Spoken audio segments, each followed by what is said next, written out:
Good morning, friends. Chad Hallback here, pastor at Webster City Church of Christ. Wanting to welcome you here this morning. We've been making a habit of this, doing communion together at 11 o'clock on Sunday mornings, and starting on the porch again this morning. It's still a little chilly out, so I think we're going to come in the house, and I just want to invite you to come into my home right this way.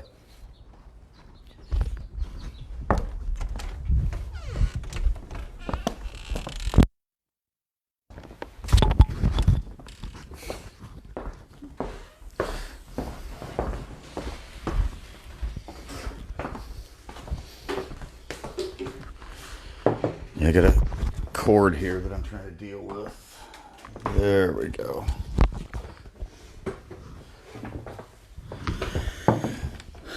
Well, it's another Sunday morning of not meeting together down at our building here in Webster City, and I do not like that. It's very uncomfortable. It's out of my routine, and I would imagine that many of you feel the same way. But I do have to say that I have been looking forward to this time together with you again on Sunday morning, and I'm grateful that God has given us the opportunity with the technology that we have to do communion together this way.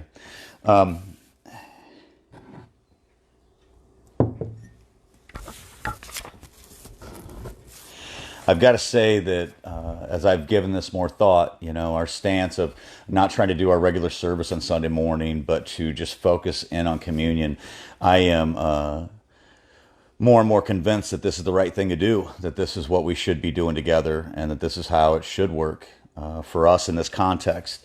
I know that communion does something for me. It is this routine that has been a regular part of my life for so long, and I am just grateful for that. Grateful that even now we can do this together, even though we are each in our own homes.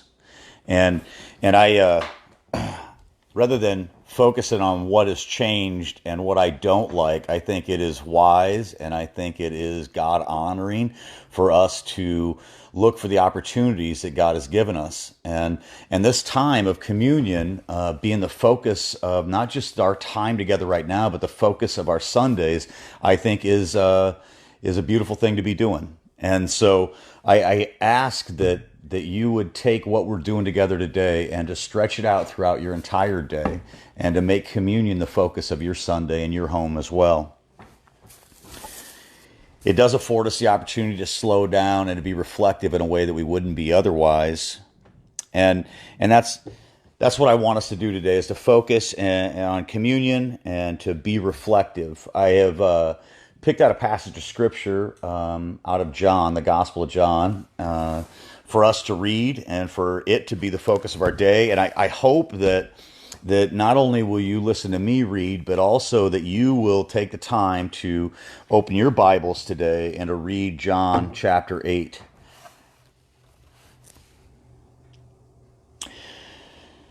So, communion, the way Jesus instituted it and the way he invites people to it, is a call to holiness. It's an invitation to be reflective and to be trained and transformed through this time of intimate communion with Christ. But it's also a time that us brothers and sisters get to come together in faith and that we encourage each other in that.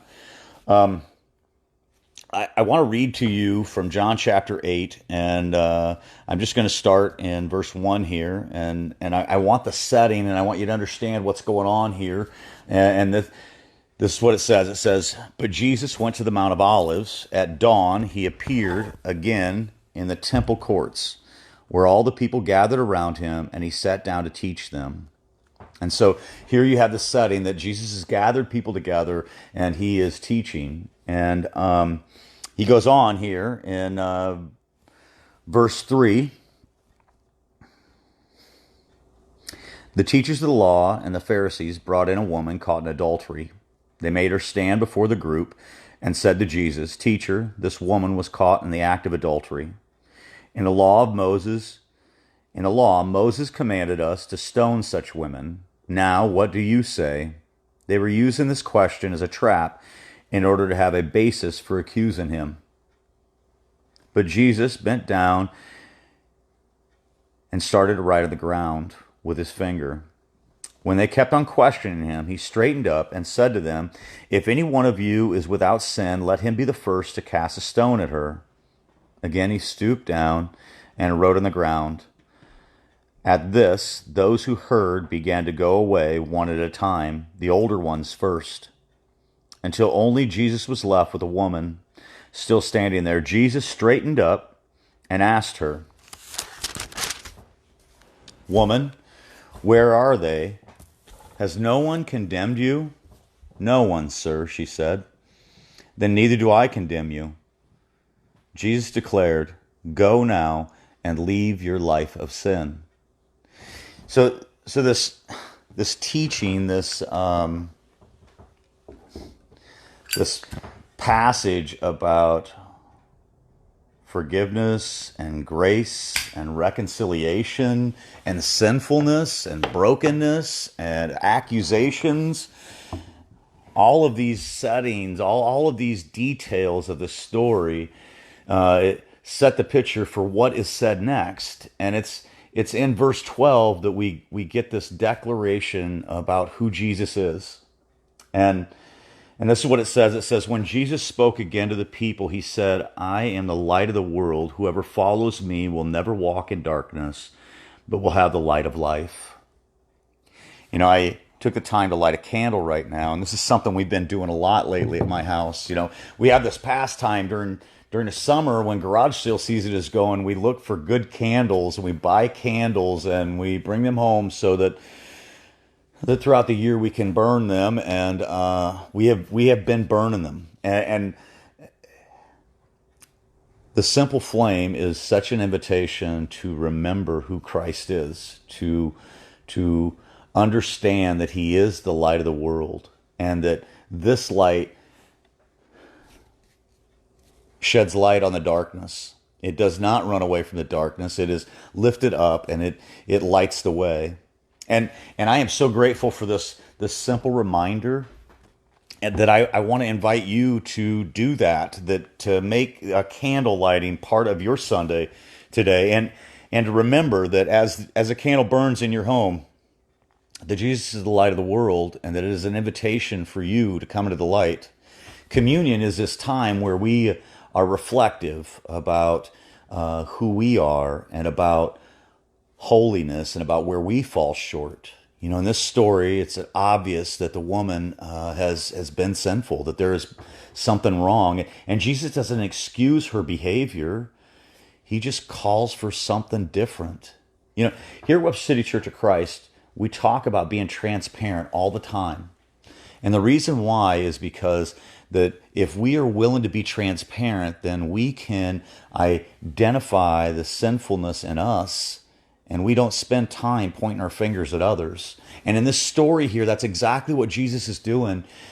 They come before him looking to accuse this woman and to condemn this woman, and Jesus very simply turns it back around and very subtly tells them to not point their fingers at others, but to focus on the sinfulness in their own hearts, the mistakes, the lack of holiness that they have in their lives.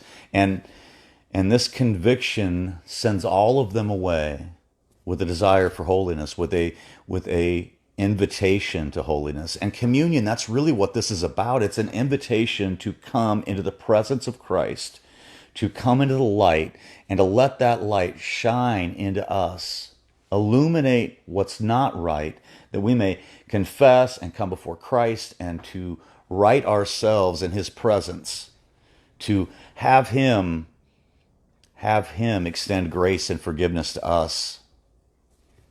I want to read again these couple of verses, starting in verse 9. At this, and this is after Jesus has said, "Let those who have no sin be the first to cast a stone."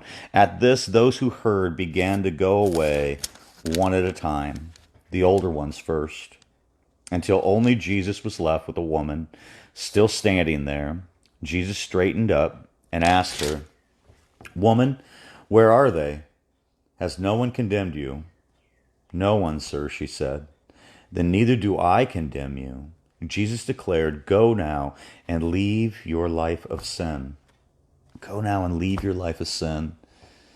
You know, this story of grace and forgiveness is such an encouragement to me. I so often fall short of what I know I should be, and yet God graciously extends forgiveness to me through Christ. And I want to highlight that for you today, that I don't know what sin struggles you've had this week, or what reoccurring patterns of behavior that does not honor God, what's happened in your life. But to you and to me, Jesus says the same things that he says to the woman who was caught in adultery. He invites us, leave your life of sin. And that's what happens when we come into the light, that as we are in the presence of Christ, as we have communion with him, we are invited to be transformed, to move towards holiness. And that's what I invite you to do today.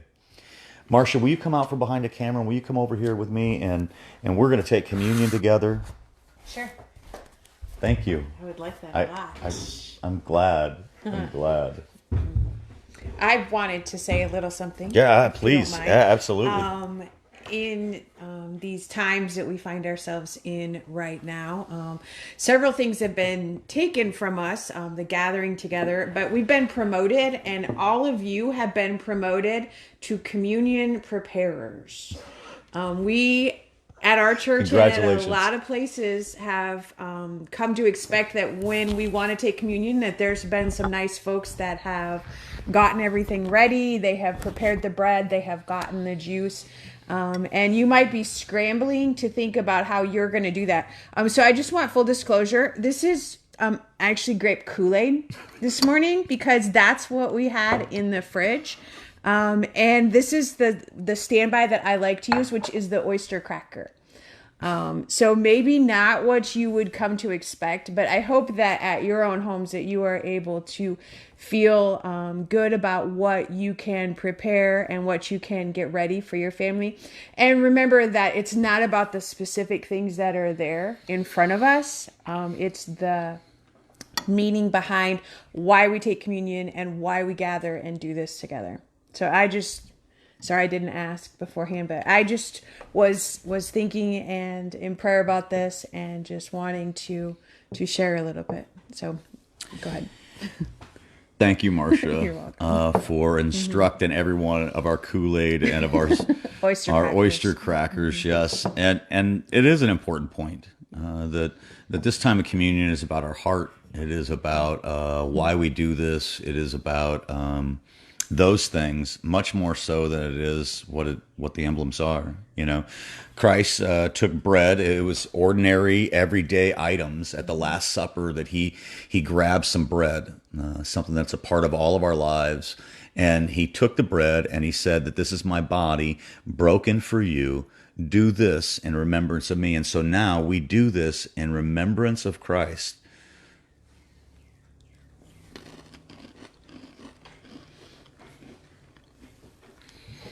And then at the end of the meal, with his closest friends around him, he took the cup, the drink, the regular thing that they would drink at their meals, and he said that this is my blood spilled for you. And he talked about the new covenant in his blood, and he said, "Do this in remembrance of me." And so we do this in remembrance.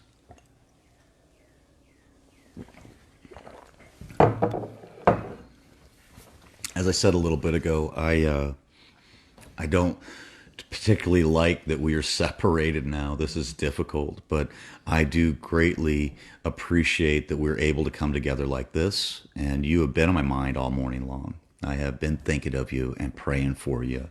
And I want you to know, as your pastor, that I'm here and that I can be reached. Give me a call, shoot me a text, send me an email. Send us something. Get a hold of us. We're here for you, and we're glad to be in community with you. And it's an honor to take communion with you today.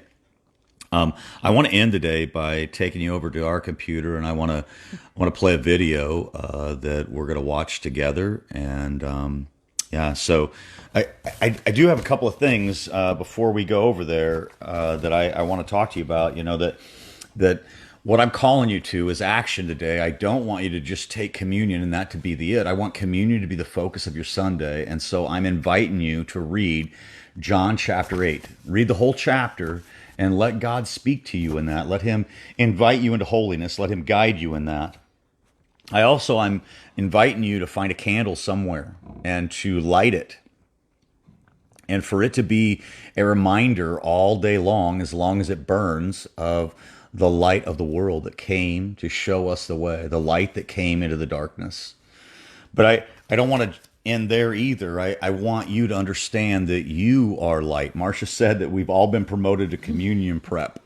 Well, Marcia's right about that, and she's right about some other stuff that is attached to that. We are all the priest. It's the priesthood of believers. If you are a follower of Jesus, then you are a pastor. You are a priest. You have the responsibility to not only to be mindful of the light, but also to take the light and to show the light and to be the light.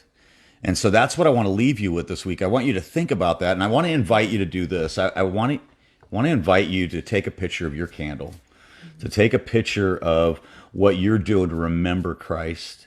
And I want you to share it. I want you to hit us on Facebook with it, or to send us a text with your picture. And we want to hear from you. We want to interact. And I look forward to seeing these photos all over the place, and specifically to do that with John 8:12 there.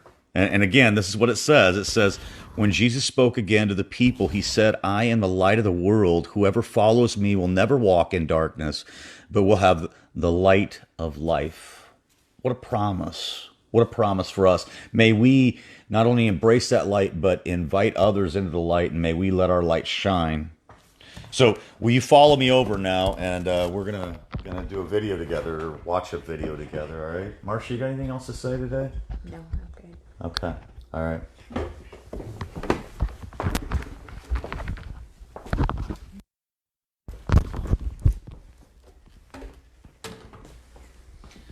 So right this way. This way, yeah, huh? Right this way, yeah.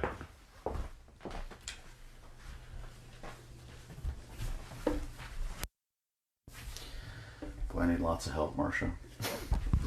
I'm used to that. Okay. Okay, how you doing? You ready?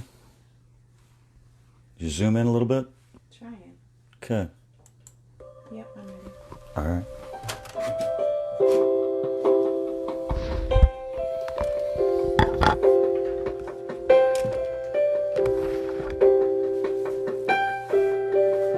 We're right here with you.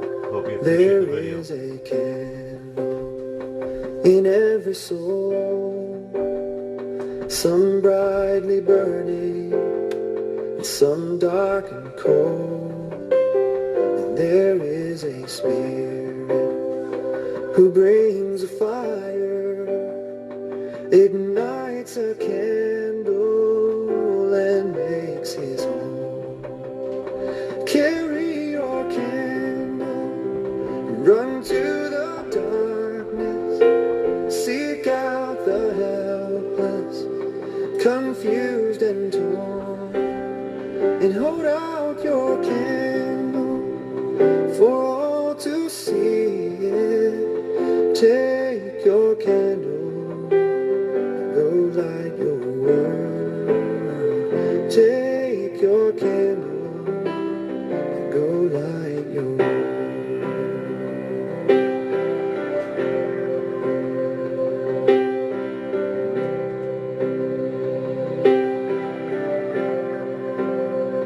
Frustrated brother, see how he's tried to light his own candle some other way. See now your sister, she's been robbed and lied to, still holds a candle without a flame. So carry your candle, run to the darkness, seek out the lonely, the tired and worn, and hold out your candle for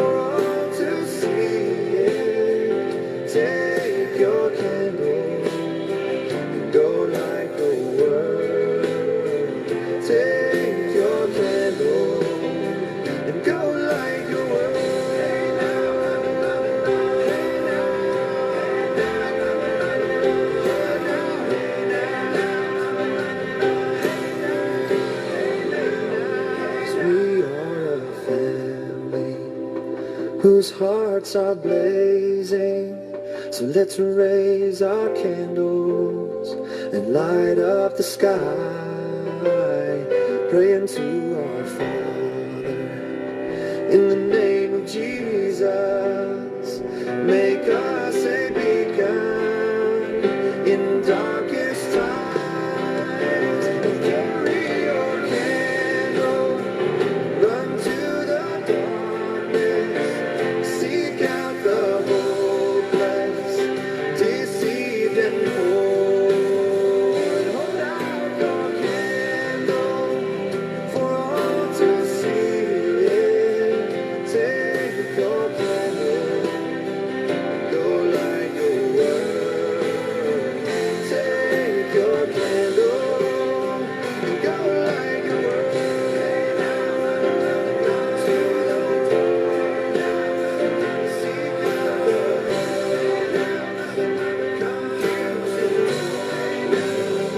hold out your candles for all to see. Take your candle and go light your world. Take your candle and go light your world. Take your candle.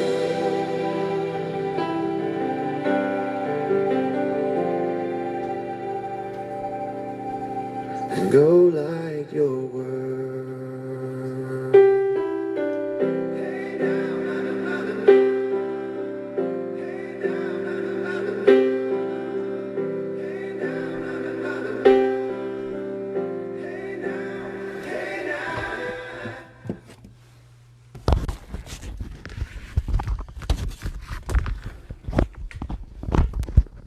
So again, I just want to say how great it is to spend Sunday morning with you, and how I am surprised at how I look forward to this time. Even though we can't be together physically, we can be together like this. I want to say a couple of things. As the video played, I was able to get back behind the camera a little bit and see several of the people who were there. Lauren, I just want to say thank you for the Hope Cup again. Thank you very much. And then I want to invite you guys to follow me over the table again. All right. So I'm inviting you guys to take some pictures or videos of your candle in your homes. I would love to see that, and that we can get to interact like that. So this is our candle at our table, and it's been burning for a while, and I'm gonna let it burn. I'm not letting it go out, and it's a good candle that'll burn. Even that little bit will burn for quite a while.